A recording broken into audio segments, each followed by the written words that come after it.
Three, two, one.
Thank you for allowing me to be here.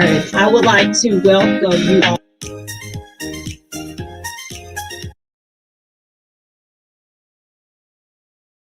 all to our virtual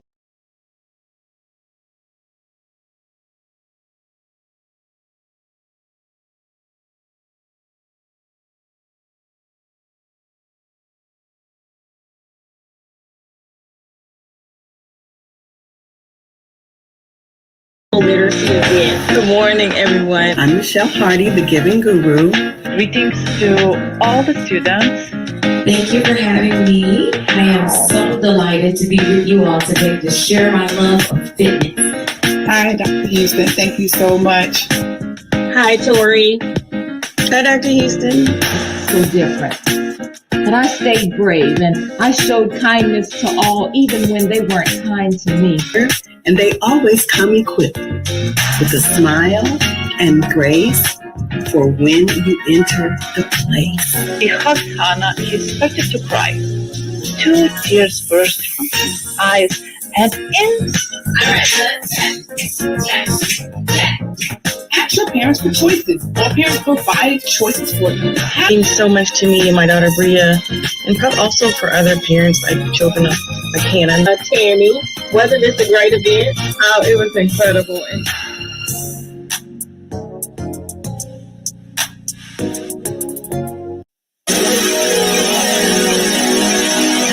Joy Shika and Tammy on the collaborative. Let's go! The collaborative. 1, 2, 1, 2. The collaborative. What's that time? On Facebook Tuesday at 7.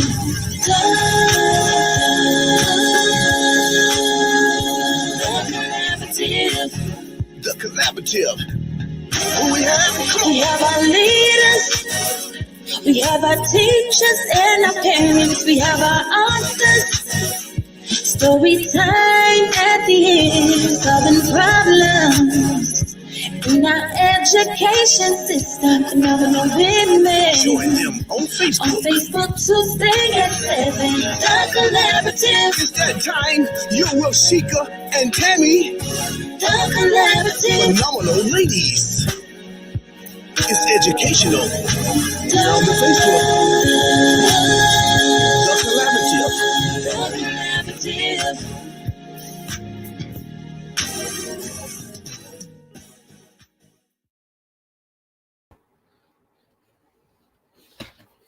Hi, everyone. Welcome to this week's edition of the Collaborative. We are so excited to have everyone with us. Hey, Shika. Hi, Tammy. Yes, welcome everyone. How are Those you today? I'm doing good. How are you? I'm good. Did you have a good day? We did. You know, it's that time of year where we're trying to connect everybody to their why. Yeah, and ours. Yes. Listen, we need to celebrate you because you had not officially been named to your new position. We were on last Tuesday. So we all want to say congratulations for this new adventure that you get to embark upon next year. Why don't you tell everybody, because they didn't get to hear what you're going to be doing next year. I'm sure people have seen it, but just share with our audience. Yes, thank you. It is the Director of Secondary Intervention. So I will be just helping schools and principals to kind of like develop that growth model and just experience some of the growth that we've been able to achieve. So I'm excited to do something different. It is bittersweet. You know, I've been at CMS for 18 years, so that runs through my veins. Yes. But I am excited. So thank you. Yes, you will be phenomenal. I'm excited for you. Thank you. Well, Principal Hurt is on with us, and he also is going to be full-time next year as a consultant. So we are congratulations to you too, Principal Hurt. Yes, congratulations, Principal Hurt. He is doing very big things Awesome. out there, working with schools and just continuing to help lots of schools grow. So we are so appreciative of his help. And the rest of you that are joining us in Facebook land, if you would let us know, Tammy and I are problem solver educators, so we cannot solve problems by ourselves. We have to bring our collaborators together, and that is you all. If you are an educator, a parent, a community member, an author, we are all coming together for the same cause, and that is our children. There's no better cause than that, coming together to bring awareness to things in education that sometimes people don't know about, and then bringing us together to truly combat a lot of the problems that we're having in education. We want to make it conducive for students and actually make it a great learning environment and a great place for students to grow, that student-centered. A lot of times we're stuck doing things that we don't believe in, and we need to start shifting from that. For sure. So let's bring our guest on. We have two guests with us. Yes, I'm so excited. Tonight, we are so fortunate to have two incredible guests. And Shika, they are none other than Mr. Clif Adkins and Dr. Mary Felton. And then, of course, we'll have a fabulous author on later. Author Glow is going to be with us. Yes. So we're so excited to have you with us, Dr. Felton and Mr. Adkins. Thank y'all so much for joining us. Thank you. Yes, let's introduce him, Shika. I'll introduce Mr. Adkins. And it is so good to see you again, Clif. It's been a while. We are so excited to see you and hear of the amazing news that you guys are expecting. So congratulations again. Thank you. So let's introduce everyone, if you don't know Clif Adkins, to Clif. And Clif actually describes himself as someone who struggles with being normal, but feels he seems to be successful at being an entertaining outsider. I think he's pretty normal. Cool guy. He's absolutely a phenomenal guy. He's a storyteller with a background of nearly 15 years in education and school mental health counseling. His book, Martian, a non-science fiction guide for how to love, raise, and possibly be someone not quite human, speaks of his experiences working with individuals who exhibit abilities, maturity, drive, or intellect on a level that cannot be attributed to their nature or their nurture. His work includes forming a system that empowered students to avoid gang life, developing individual and school-wide behavioral programs, and creating visual strategies for leaders, teachers, and students alike. His professional career began in Chester, South Carolina. Yay, we're so proud to say that Clif worked here with us, where he was an educator, counselor in connection with the Freedom Writers Foundation. Here, his focus had primarily been on community outreach and activism.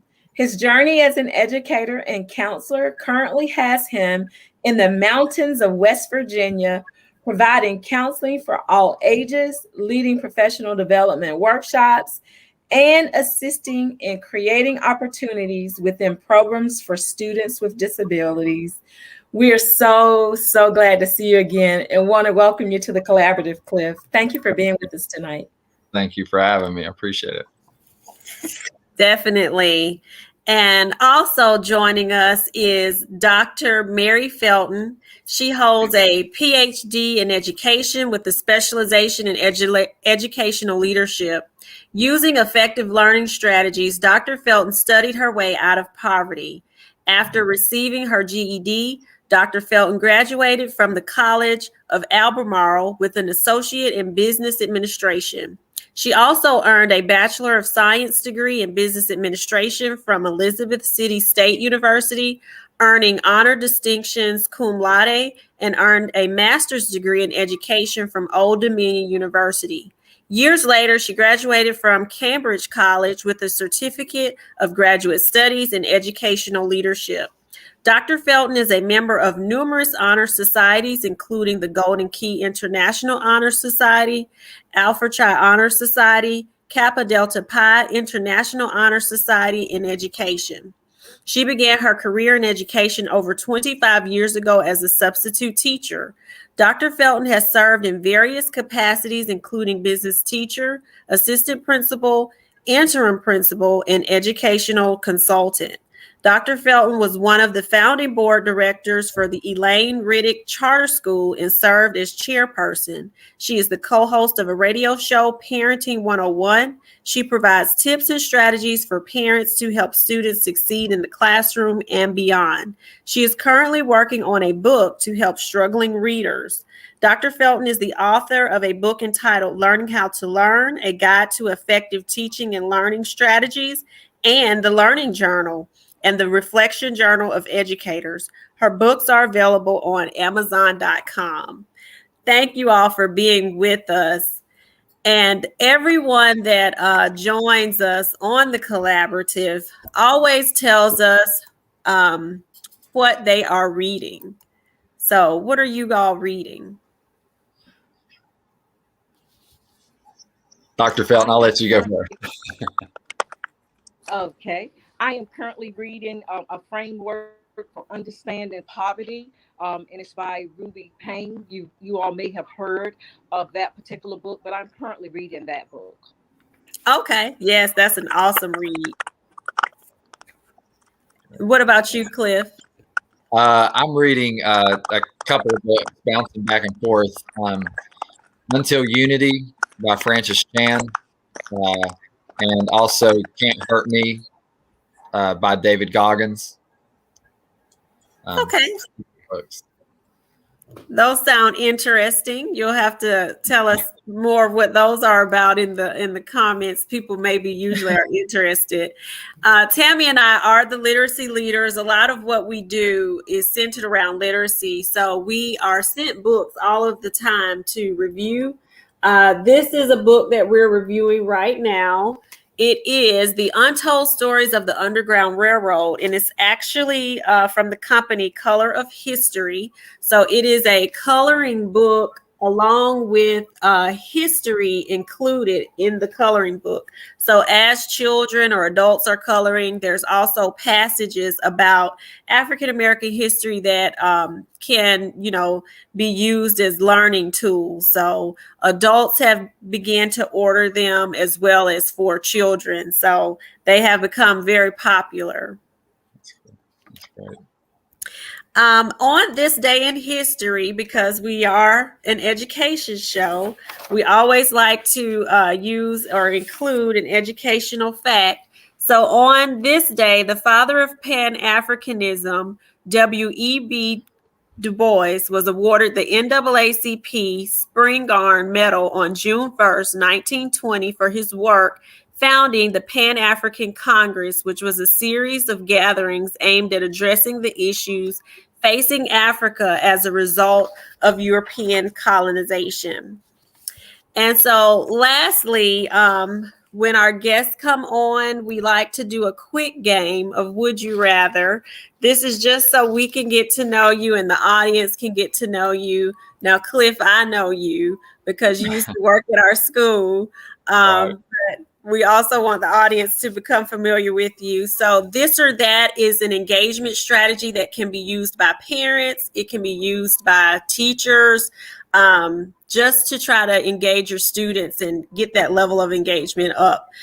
So are you a front row person or a back row person? The answers to these questions really is just going to tell me a whole lot about people. I'm a back row person.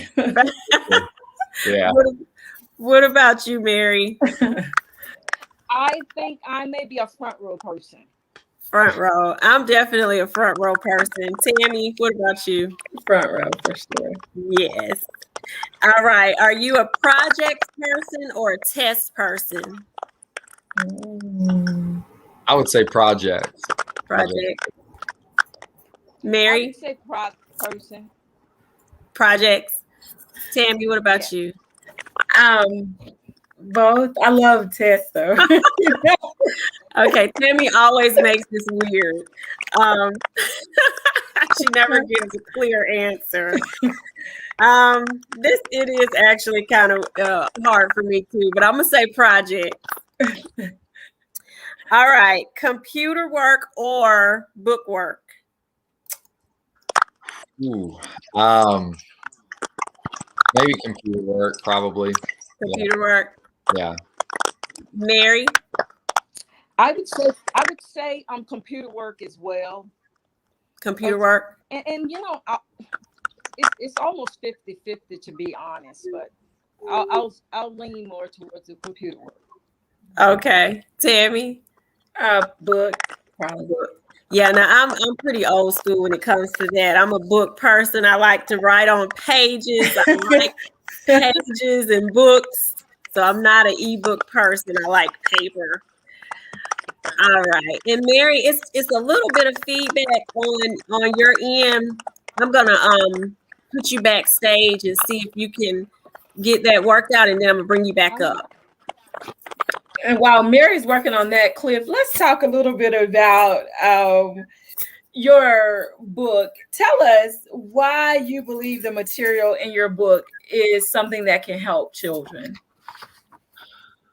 Well, one of the main reasons that I really buckled down and finished putting the whole book together was because of a student. I was in a counseling session with one of my middle school students, an 8th grader, and I saw something in him that he couldn't quite articulate himself. A lot of potential kind of locked up inside of him, and I started talking about the material in this book, and I kind of pitched it to him like, I may be wrong, but I feel like I'm right when I'm talking about you. I feel like this will land with you well. And it looked like someone had lifted like a burden off of his shoulders. And he said, this is the first time that anyone I feel like is speaking my language like that gets it. I've tried to explain it to people, and he was like, are there more people like me? Are there more? Because I call these students, or even young adults. I have young adults that I work with too. I call them Martians. That's from the title of the book. So he was like, are there any other Martians in the school? Like, we got to get them together. Like, and you got to put the book together. Like, you got to get this out there. And so I definitely credit that student with really pushing me. And it's those students that they don't really pop on the radar a whole lot because of the fact they're never hardly in trouble. Their grades are typically great. Like they're great kids, and they typically missed or overlooked in our rush to kind of help those that are struggling, so to speak, more academically. We kind of miss this group of students, and that's the student that I talk more about in the book. That's awesome, Clif. And with you being a counselor, I'm sure that you use it a lot. Have you also recommended it to other counselors, and how could it help other counselors at other schools as a resource? How could they use it, or even educators? Sure. I haven't been able, this book's only been out for just a few months at this point. I've done different podcasts, been on different podcasts here and there. As for educators or other counselors, in the book, I really give a very specific, detailed description of like signs to look for. Students or in kids of all ages. And I give a breakdown of how to approach this type of person at every level, from elementary school to middle school to high school to college, and even into adulthood. Like I discuss like how to engage this type of personality, the way this person goes about life academically, socially, relationally. Like I try to give as many pointers as I can, accommodations, interventions, different things that you can work into these students' lives. Well, that's awesome. And, at the middle level, I think we're all Martians. I'm a Martian. When they describe educators who work at the middle level, they say, that's a special group of people. Yeah. So I think it's great that you've taken something and, made children not feel like they're some type of outcast or something. Yes, and I love how he does not call them aliens, but Martians. And as Sheikah said, I mean, I'm not at the middle level, but I am as Martian can be. And on my Martianship, I'm okay with that. So I applaud you too for being able to speak the language of those students who do need that voice sometimes, because they think that something's wrong, because that whole sense of normal is relative. It's relative to whomever is identifying what the norm is. Like, so it's that's an what interesting thing. That's what I often tell them. I'll say, the feeling of, I say, you feel like an outcast. And I was like, but the environment is the same. When you're a trailblazer, when you're out in front, it feels, the environment around you is the same as an outcast, but it's different though, because you're leading, you're blazing a trail. You're not, you're supposed to lead the group. Yeah. Right. Yeah. Speaking of leading, this is one of our trailblazers that was on with us last week, Principal Kafele. Yes, sir. Hi there, Principal Kafele. Thank you for joining us, Principal Kafele. Yes, we appreciate you. Definitely. And so this is Also, do you have any other upcoming projects? Yeah, I've started taking the book. The book is full of more concepts and, like I said, signs and symptoms. I've started writing a book to put it in storyboard, like storytelling form. Characters that display these certain characteristics and how parents go about it, how their school teachers go about it. Okay. Yeah, and different things like that. And then started to take some of the professional developments that I've done with teachers and counselors and started to actually put pen to paper and bring those into books. Yeah. It is. And in education, a lot of times I've heard other people talk about, as far as professional development goes, a lot of times as teachers or as educators, we kind of gravitate towards the students that are like us. Or who we can mostly identify with. So, when you have these types of students who you may not be able to identify with, a book like this would be helpful, because you have to be inclusive to, everyone that is in front of you, everyone that's in your classroom. Right. We definitely applaud you too, Clif. We know that when you were in Chester, the kids absolutely gravitate to you. So I love those kids. I still keep in touch. Yeah, great. Yeah. That's awesome. Yeah. Well, thank you. I'm going to bring Mary back up. And let me share one more thing, because this was something else that I found on your page that I wanted you to talk about just briefly. Your contest that you participate in. Tell us about those.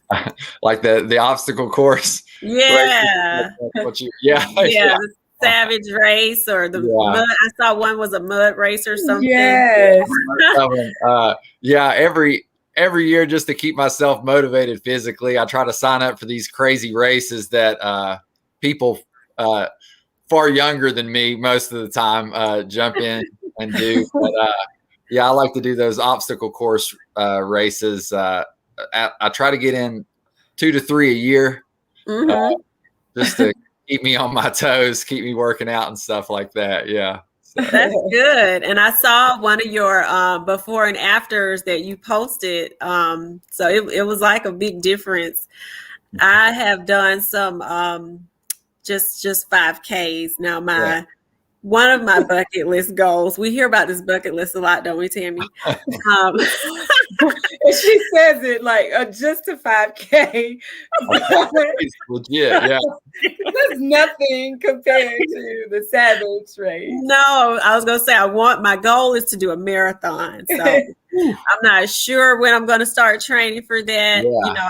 I had a lot of momentum going when the pandemic first ended, like all of that energy from being in the house, just wanted to start doing my 10,000 steps a day. So now I've got to get back on the stick. Yeah, we'll do it. But thank you for sharing. Yes, thank and you. We really admire the work you're doing. So thanks for being with us. Thank you. I appreciate the time. And please put in the comments, where the book can be purchased, and how people can get in contact with you if they would like your professional development and everything. That's on the Facebook feed if you want to share that in the comments with us. Okay. All right. Thank you. I'm going to bring Mary back up. All right, Mary. I think you're muted, Mary. Okay. Can you hear me? Yeah. Much better. That is better. Wonderful. Again, thank you all for having me. It's just such a pleasure to be here. I watch your show all the time, and so it's just a pleasure to be a part of it. Thank you for joining us. We're so excited to talk with you. My pleasure. Definitely. And you also have your Facebook group that we share in. So thank you for allowing us to share there as well. My pleasure. So tell us about your learning journal. Okay, the learning journal has many benefits. It's a tool that allows the student to track the academic performance and monitor the thinking. as well as analyze study approaches. This is also a great tool for critical reflection, and it not only to help the student to just write information, but it helps the student with the self-knowledge to understand the self-awareness. Sometimes we have students and they may just not understand what strategy works best for them. So I thought it was important to help students understand it's not that they cannot learn. Sometimes they just may be using an ineffective learning strategy. And so that was one of the reasons I decided to create the Learning Journal. The Learning Journal has 3 guided questions. It's a framework, sort of what is easy, what is the easiest topic or strategy that you learned today, what was most challenging, and what strategies were helpful. And this gives a student an opportunity to reflect. And it also, there's an area in the Learning Journal, words to learn. We know how important vocabulary is, and increasing that academic vocabulary would allow the student to increase comprehension. So I thought this was a great opportunity to allow the students to utilize the tool to guide them. Sometimes students say, I don't know what to do. I don't understand. So this is an opportunity to guide the students. And so I just thought that would be a great way to help struggling students. That was a part of my passion because I too was a struggling student, growing up in poverty, being raised by my grandmother who had no formal education. She was unable to read or write. She was unable to help me. And I repeated the 4th grade. So I understand and I can relate to students who are struggling, the shame that's associated with it. And sometimes they will not ask the question, they will not raise their hand. So this journal is a tool that will allow them to express themselves. And so it can definitely be utilized by the parent, or even the parent could share this during a teacher conference, because they will be able to monitor the child's progress, the study patterns, and to be able to discuss any concerns that they may have. So it's a benefit for the parents as well as the students. Yes, that it sounds awesome, Mary, and thank you for sharing your journey as well. I think those types of stories are even important for students to hear, because when they see a finished product like yourself, that you have gone on to gain your PhD, you have done some very great things, and is a successful person, that lets them see this is what's possible for me. No matter where I am right now, I can still make gains or achieve my goals. So I appreciate you sharing your story. That's awesome. It really is. And the vulnerability that you allow yourself to expose parents to is also, I think, something that can help parents of students who sometimes struggle, because sometimes parents don't know how to accept what's going on with a child who might be just at that place where they just aren't getting it for whatever reason. And your proof that the wherewithal to stay with it will result in success in the end. So I applaud you, and as Thank Sheikah you. said, we really appreciate you being willing to share that vulnerability with our audience, for educators and for parents. And I often And students share too. with parents doing a radio show that I co-host, Parenting 101, and I share my story. And I also encourage the parents to continue to motivate the students. When I'm asked what was some of the, what were some of the factors that I feel contributed to my success, I always say that despite the fact that my grandmother was unable to read and write, she always motivated me to do my best, and she That's awesome. always told me to believe in myself. And so, self-efficacy is it's important. And, she would always give me a Bible scripture, Philippians 4:13. I can do all things through Christ who strengthens me. And I can tell you that believing in your abilities, it is just vital that parents understand to encourage students to never ever give up and to believe in themselves. And so, that is one of the things that fuel me, just having that passion, because that's my life story, and I enjoy sharing it with students, with teachers, because they need to know. Look That's true. beyond a child's circumstance. Look at what they can be. You need to believe in the students and help them believe in themselves, because as an educator, I've been in the classroom and I've had those situations where some students there was self-doubt. It was evident. But you must encourage those students. You must believe for them until they believe in themselves. That's awesome. Does the journal have affirmations like that in it, Mary? Yes, I have several quotes.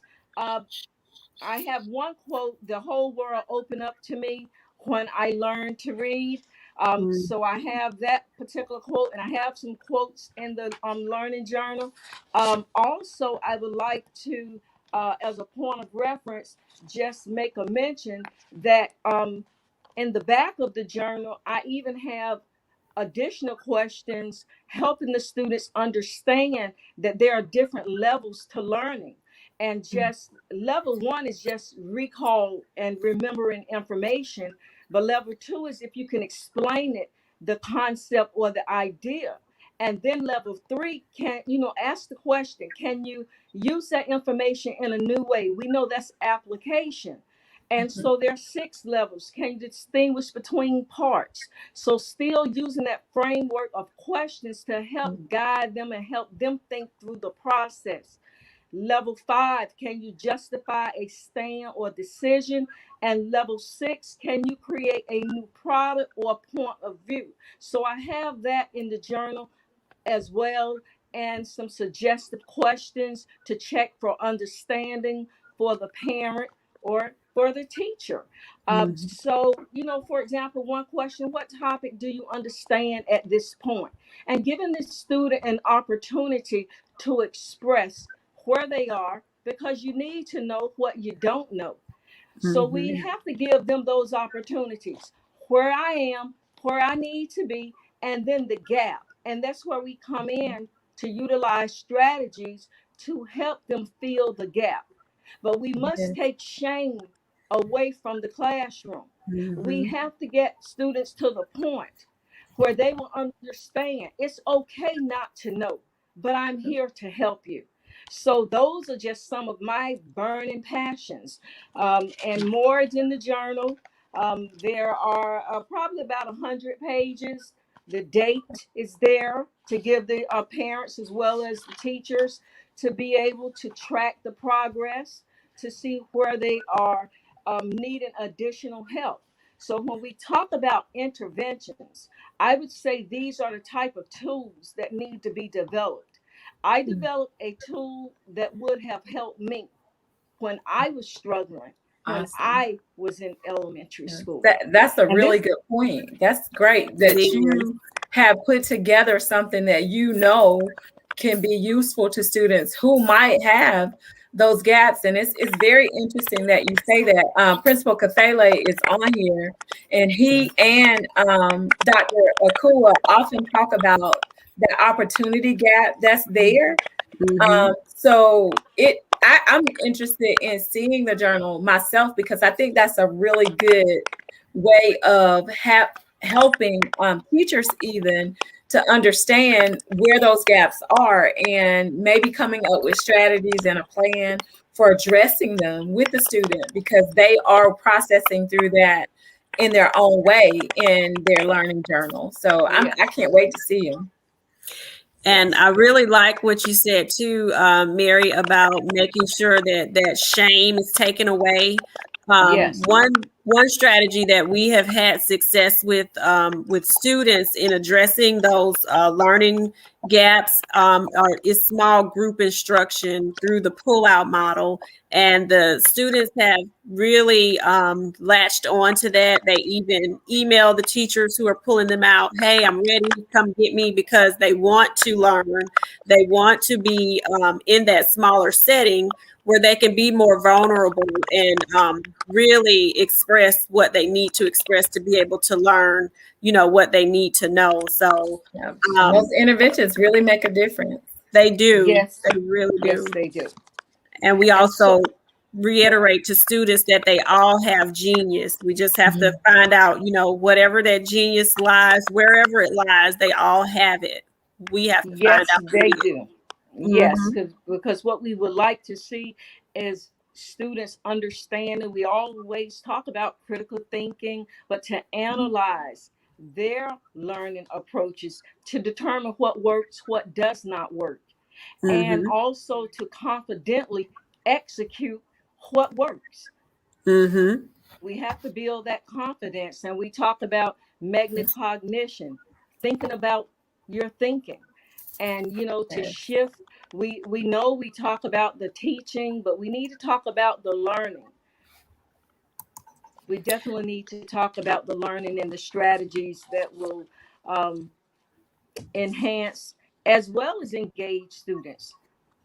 Because when students are engaged, we know that we have that connection. Right. So this is just a picture of the learning journal as well as your book, Learning How to Learn. So if you would, Mary, put that in the feed, in the comments of how people can purchase your book, the website where it can be purchased. And if you are interested, make sure you pick up a copy of Mary's book as well as Clif's book. In working with students. And Mary, just for clarification for everybody, the learning journal is a consumable journal? Yes. And both of these are available on Amazon.com. The Learning How to Learn is also available ebook, but both of these are available on Amazon.com. Okay, thank you. And I would be happy to come in and provide some professional development. Just let me know. Thank you. Thank you. Thank you all so much for being with us. I'm going to put you backstage, and if you want to hang out, you can. If you do have some other obligations, we understand, but we have gotten to story time, so we really appreciate you being with us. Thank you. Thank you. Yes, thank you guys so much. Yes, thank y'all. And I don't see Author Glow back with us, but I'm going to share my screen because we have a book that we are working with one of our authors, Mr. Giovanni Reef. He has a great story. Let me pull this up. And it actually is counselor centered. I'm going to pull up the picture first. Friend or Not, written by Jay Reef. So it is something that can be used by a counselor with students. I'm sorry, Tammy. Tell me, can you see the story now? I can. It's not full screen, but I can see it. Oh, okay. Let me see if I can make it full screen. I think that's making it worse. Yeah. Okay, we'll just leave it there. Okay. Friend or Not is a child's perception and a parent's insight. So it's really kind of like a guide for parents and counselors to be able to talk to students to kind of get them to talk more. So they can put their name and their age in the book, also their class. There's a dedication in the book as well. And then there's some directions on how to use the book with the students or your child. So it's basically like a fill in the blank. It's really more or less to get them to talk. A lot of times when students get to a certain age, or if something's going on with children at school, sometimes just asking them questions like, oh, how was your day? Or did things go okay? Won't get them to talk about what's happening. So this is a book that's intentional about making sure children are talking to you. So it's saying, I like to talk to my friend, and they fill in the blank. And I'm going to pretend I like to talk to my friend Tammy. I like to play outside with my friend Bella. I like to ride my bike with my friend Elizabeth. I like to share things with my friend Padre. I like to go to school to see my friend. And see, I was a kid in school. Everybody wasn't my friend, but I'm just going to name different names. But this is a good way for you to see who your children or your students are friends with, especially at the middle level. That becomes a very important question. I like to go to school to see my friend Elizabeth. I like to sit next to Rebecca. I like to have fun with my friend Stephanie.